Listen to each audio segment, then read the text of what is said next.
Hello friends, आज આપણે બનાવશું માવા ખારેક। માવા ખારેક આપણે ઈદ ઉલ ફિતરની રાતે અને ઈદ ઉલ ફિતરના દિવસે આપણે રોઝુ છોરો ઇફતારીમાં લાગે છે। એમાં આપણે જોઈશે મિલ્ક મેડ।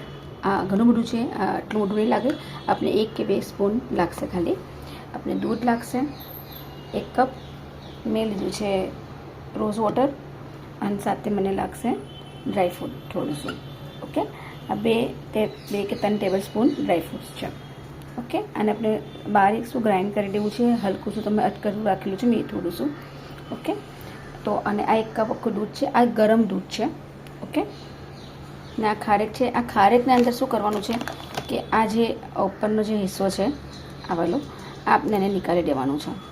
આ નીકાળીને પછી આપણે આ જો નીકળી જશે આવી રીતે, તો આ નીકાળી આપણે સાઈડ પર કરી અને આપણે આને યુઝ કરશું। ઓકે, કે જેથી એ જે શોક કરે છે ને અંદર, તે અહીંયાથી અંદર જઈને એ થોડી ફૂલી જાય।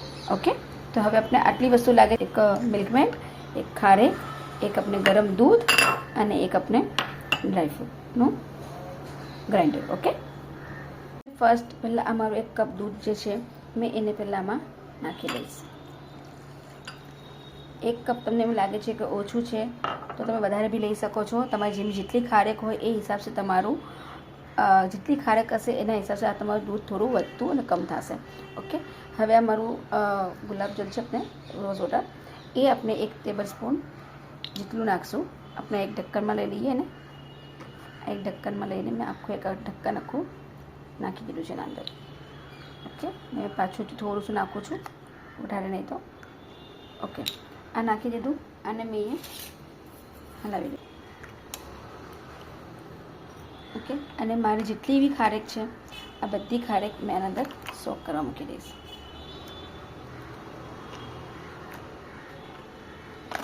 અંદાજે મેં એ 10 થી 12 લીધી છે ખારેક। આને આપણે હવે 12 કલાક તક આમ જ રહેવા દઈશું। ઓકે, ઢાંકીને મૂકી દઈશું, બહાર નથી મૂકવું, આપણે એને ફ્રીજમાં મૂકી દઈશું થોડું। ઓકે, હમણાં ગરમ છે, હમણાં તમે જોઈએ 1-2 કલાક એને બહાર રહેવા દો, 2-3 કલાક બી રહેવા દેશો બહાર તો વાંધો નહીં આવે।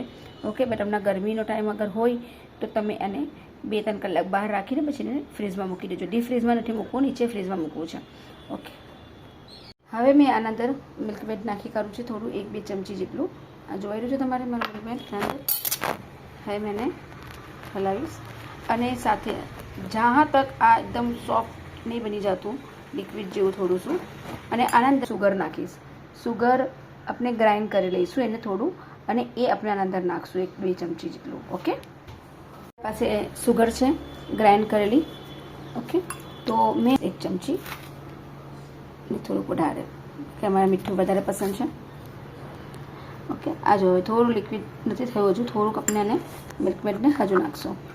એક ઇઝી પડશે આપણે પેકેટ, કારણ કે આ રિયુઝ બી થાય છે, રીસેલ પેક છે, તો આ એકદમ ઇઝી રહી છે। અને પહેલાં જે પેલું મળતું હતું કન્ટેનરમાં, તો એમાં શું થાય છે કે કન્ટેનર જ્યારે આપણે ઓપન કરીએ છીએ તો પછી એને આપણે આ નહીં થતું, પેક નહીં થતું પાછું, અને અંદર સુકાઈ જાય છે, તો આના અંદર સુકાવાનું ટેન્શન નહીં રહેતું।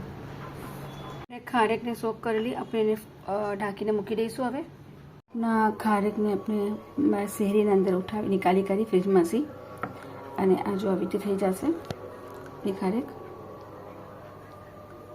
ફૂલીને થોડી વધી ગઈ છે જોઈ છે, અને આપણે એના બીજ નીકાળી દેવાના છે અને આવી રીતે એને ખાલી કરી દેવું છે। ઓકે, વચ્ચેથી આપણે કટ મારશું અને અંદરથી તો બીજ નીકાળીને આપણે એને સાઈડ પર કરી દઈશું।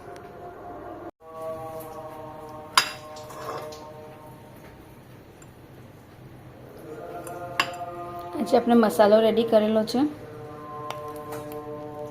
આપણે આને આના અંદર ફિલ કરવું છે।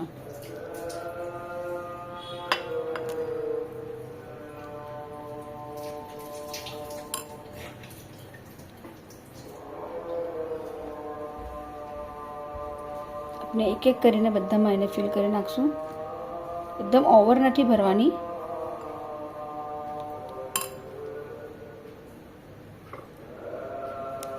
અગર મસાલો કમ પડે છે તો તમે પાછું એને બનાવી બી શકો છો। આને કંઈ રાખવાની જરૂરત નથી મસાલાને, આ તમે ઓન ટાઈમ બનાવીને એને યુઝ કરી શકો છો। બસ આપણે ખારેક જ ખાલી 12-13 કલાક પહેલાં પલાળવી પડે છે। કાલે મેં બપોરે પલાળેલી, તો મેં હમણાં આ શેરી તક મેં ના યુઝ કરી રહી છું. જો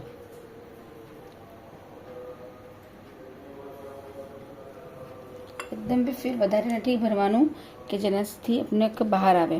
તમે આને હેન્ડથી બી ભરી શકો છો, પણ આપણે ચમ્મચથી ભરીએ છીએ જરા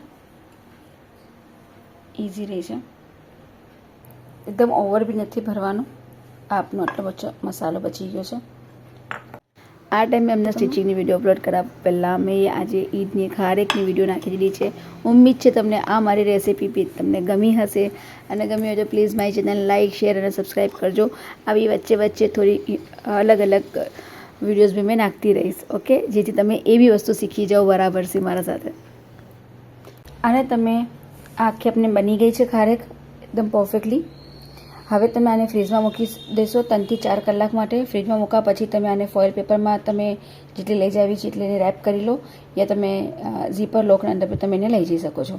ઓકે, ઉમ્મીદ છે તમને આ ટાઈપની વિડીયો બી સમજમાં આવી હશે. તો પ્લીઝ મારી ચેનલને લાઇક, શેર અને સબસ્ક્રાઈબ જરૂરથી કરજો અને ઘણી આગળ વધાવજો. ઓકે, અને આ જરૂરથી ટ્રાય કરજો. ઓકે, અને મને કહેજો કેવી બની છે. Thank you for watching. Bye bye.